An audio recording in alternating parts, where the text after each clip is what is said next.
All right, so welcome back to the deep dive. And today we're going to be tackling a topic that can honestly totally change how you experience books, and that is analytical reading. Absolutely. You know, you might have heard this term being thrown around, but today we really want to go beyond the kind of dry textbook definition. Yeah. And really explore how this can bring a richer, more personal understanding to pretty much anything you read. It's about taking that next step, right? Going from just consuming the information to actually engaging with it. Right.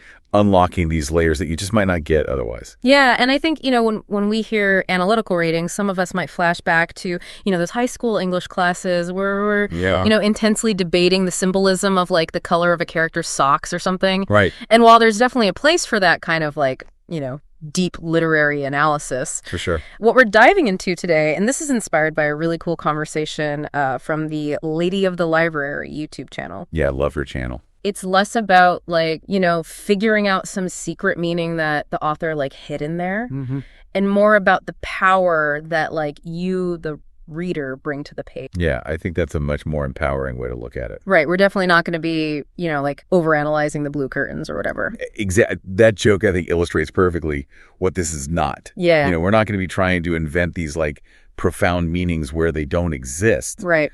But it is about acknowledging that a text can be, interpreted and understood on all these different levels. And your engagement really adds to that, Yeah, and I think about that all the time. A novel that was written, hundreds of years ago can still resonate with us today and in ways that the author, couldn't even have imagined. Totally. So that's the kind of dynamic we're really exploring. And it's not just for students, by the way. Wow. Anyone who wants to get more out of their reading can benefit from these ideas. Yeah. Whether you're someone who reads all the time or just picks up a book every now and again, these strategies can really help you connect with what you're reading on a deeper level. Right. And they can spark all sorts of new ideas for you. Okay, so for this deep dive, we've been looking at the transcript from Lady of the Library's video, How to Get the Most Out of a Book Analytical Reading. Great video. And our mission here is pretty simple. We want to equip you with some practical ways to make your reading more engaging and just, more insightful. Give you the tools to really unlock those books. Yeah, exactly. So let's unpack this a little bit. The first thing she talks about is something that seems pretty basic, but it's actually really important. She says you need to ask yourself why you're reading a particular book in the first place. Yeah, it might seem obvious, but it's a question that a lot of people don't actually stop to think about. Right. I mean, a lot of times we pick up a book because it's popular, or maybe our book club chose it. But really taking a minute to think about your personal motivation can completely change how you engage with a text. Totally. And she suggests that before you even open the book, you should think about what interests you or even what doesn't interest you about the subject or the characters, the time period, anything like that. It's like taking a mental snapshot of your expectations and feelings before you even start. Yeah. And she says, jot those reactions down, whether they're positive or negative. It's a good starting point. Yeah. Those are your initial whys, right? Are you excited about the historical period? Does the book explore a theme that you're interested in? Maybe you're a little bit skeptical about a certain character's motivations. Whatever it is, write it down. Yeah. I love that. And that initial motivation could be something as simple as just wanting to see if your first impression is right. Oh, totally. Maybe you have this idea about the story in your head and you want to see if it matches up with what you thought or if it completely surprises you. Yeah. And sometimes that surprise is even better. Right. And what I found interesting is she says that, especially for nonfiction, your why can be a lot more specific. Oh, absolutely. You might be reading it to learn background information on a certain topic or to understand a complicated theory. Right. Or to encounter different perspectives on something. Yeah. Or even to find evidence that supports an idea that you already have. Exactly. So even if that intention changes as you're reading, having that kind of clear purpose at the beginning helps you stay focused. That makes a lot of sense. Okay, so you figured out your why. Yeah. Now, how do you actually go beyond just passively reading the words on the page? That's where active reading comes in. And this is definitely a more involved process than just kind of skimming through the text. Right. It's not just letting your eyes glide over the words. It's about really being present with the material and engaging with it on a deeper level. So what do you actually need for this? Well, according to the video, the tools are pretty simple. You need a pen or a pencil, a notebook or some sticky notes, and most importantly, a willingness to reread and to take your time. Okay, so no special equipment or anything? Nope, just the basics. So talk to me about the steps involved in active reading. Okay, so the first read is all about getting a general sense of the book reading at a pace that allows you to absorb the big picture. Okay. And she says it's important to pay attention to the structure of the book, like how the chapters are organized or any headings or subheadings. And especially for fiction, pay attention to any shifts in the narrative. So this first read is about like getting the lay of the land before you really start digging into the details. Exactly. Okay, so during this first read, what should I be doing? Like, should I be underlining things or taking note? Yeah, she says that whenever you come across an unfamiliar word or a passage that stands out to you, go ahead and underline it or mark it in some way. Okay. But here's the key. Don't stop to look it up right away. Oh, interesting. Yeah, because the goal of this first read is to keep your flow going and grasp those main ideas. Got it. You don't want to get bogged down in definitions or anything like that just yet. Makes sense. Okay, so then what's the second read all about? So you go back and read the book again, maybe a little bit faster this time. Okay. But now you're focusing specifically on the parts that you marked. Okay, so those highlighted words and passages, they become like the focal points for closer examination. Exactly. And is this when I start taking notes? This is it. This is where you really start digging in.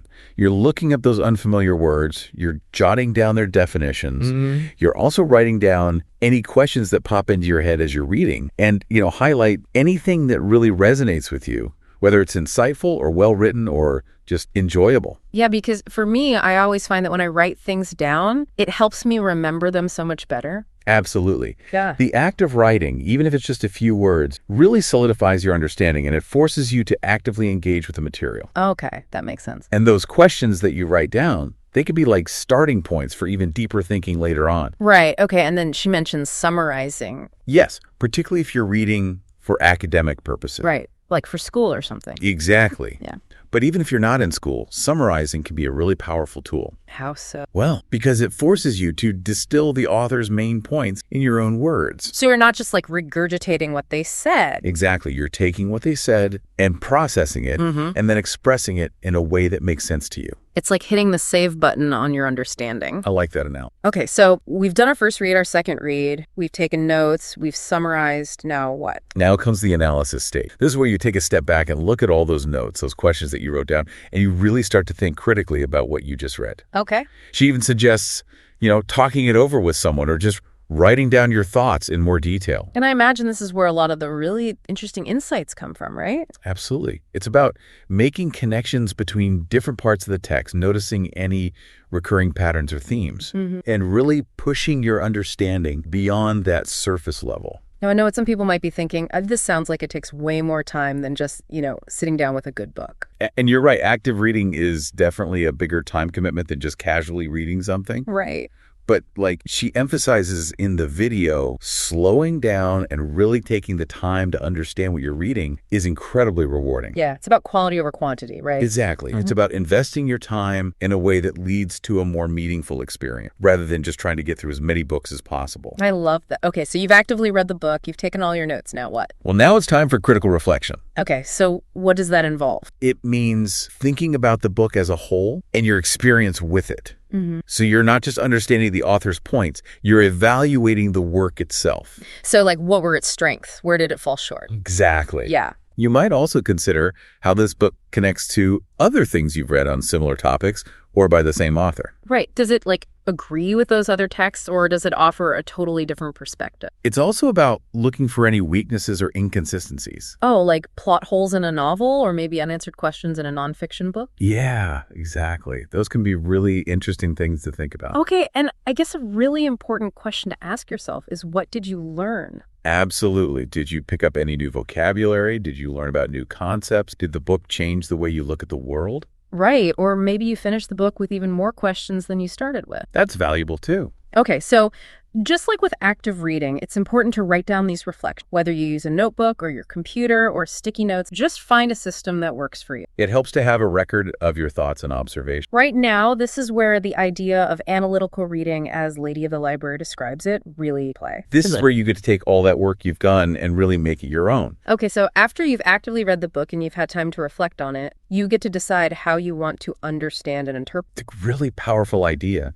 because it means that your interpretation is valuable. I love that. So it's not just about what the author intended. It's about what the book means to you based on your own experiences and interests. Exactly. And, in the video, she talks about how academics identify themes and patterns in a text, and then they often do more research to deepen their understanding. Right, but this isn't something that's limited to just academics. Anyone can do it. Okay, so can you give me an example? Sure. Let's say you're reading a novel, and there's this really intense scene that takes place in a specific historical period. Okay. After you finish the book, you might find yourself thinking about that scene and wondering about what life was actually like during that time. I could see that happening. So you might decide to do some research on the social conditions or the politics of that era. And that extra context could then change how you view the scene and maybe even the whole book. Exactly. That's so cool. Or let's say you come across a character whose experiences really resonate with you. You could analyze their actions and motivation through the lens of your own life, and you might end up with a whole new understanding of both the character and yourself. Wow, that's amazing. And I think it's important to remember that this isn't about twisting the author's words to fit our own agenda. Right. It's not about forcing the text to say something it doesn't. It's about bringing our own thoughts and ideas and experiences to the table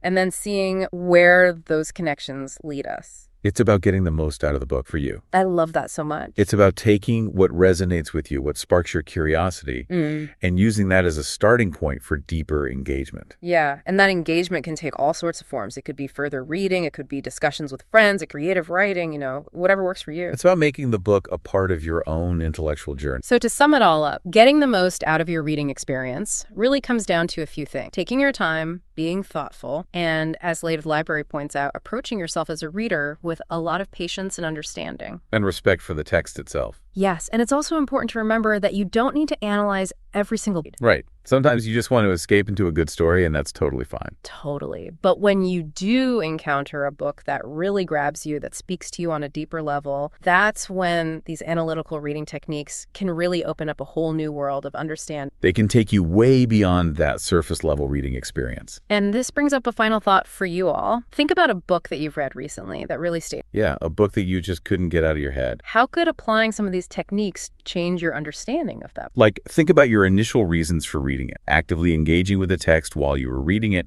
and then reflecting on it after. And then think about how you want to interpret it. What new questions might come up, what new areas of exploration might open up for you. It's definitely something to think about. And that's it for this deep dive. We hope you found this conversation helpful, and we'll see you next time. Happy reading, everyone. Bye.